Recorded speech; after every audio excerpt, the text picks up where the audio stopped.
நான் விலை கம்மியில காட்டன் சேலை இருக்குங்களா? விலை கம்மி காட்டன் சேலைங்கண்ணா. ஆ. 75 85ங்கண்ணா. என்னண்ணா இந்த மாதிரி சொல்றீங்க? வந்துடும். 75ஆ? வெறும் 75 ரூபாய்க்கு கொடுக்குறோம். ஒரு கட்டுக்கு பார்த்தீங்கன்னா 10 பீஸ் வருங்க. 10 சூப்பர்ண்ணா. 10 எடுத்துக்கலாங்க. நீங்க ஒரு 1000 ரூபாய்க்கு போட்டீங்கன்னா கூட 15 சேலை வந்துருங்க. ஓகே. ஒரு 3000 ரூபாய் போட்டீங்கன்னா 45 சேலை வந்துருங்க. ம். நீங்களும் தாராளமாக ஒரு வியாபாரம் பண்ணலாங்க.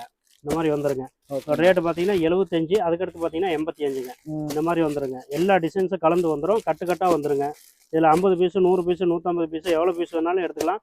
இது எப்போவுமே ரெகுலராக கிடைக்கும். ரெகுலராக கொடுத்துட்ருக்க ஐட்டம் தான். ஓகே. இதுலேயே வந்து பூனம் சாரீஸும் இருக்குது. அதுவும் வந்து பார்த்தீங்கன்னா 75 ரூபா ஸ்டார்டிங் இருக்குங்க. 75 85 100 120 அந்த மாதிரி எல்லா ரேஞ்சிலையும் வச்சுருக்கோம். முடிஞ்ச அளவு நேரில் வந்தீங்கன்னா நீங்கள் எல்லாமே பார்த்து எடுத்துகிட்டு போகலாம். வர முடியாதவங்க ஃபோன் ஆர்டர் பண்ணிக்கலாங்க. ஓகேண்ணா. அதே மாதிரி நம்மகிட்ட ரெகுலர் பார்ட்டி நிறைய இருக்குது. அவங்க எல்லாமே ஒரு டைம் நேரில் வந்து எடுத்துகிட்டு போனவங்க. அதுக்கப்புறம் ஃபோன் ஆர்டர் பண்ணிக்குவாங்க. அந்த மாதிரி நீங்களும் ஒரு டைம் நேரில் வந்து எடுத்துகிட்டு அதுக்கப்புறம் ஃபோன் ஆர்டர் கூட பண்ணிக்கலாங்க. ஆனால் முடிஞ்ச அளவு நேரில் வாங்க. நேரில் வந்தீங்கன்னா ஏ டு ஜெட் எல்லா ஐட்டமும் நம்ம கடையில் பார்த்து எடுக்கலாங்க. ஓகேண்ணா.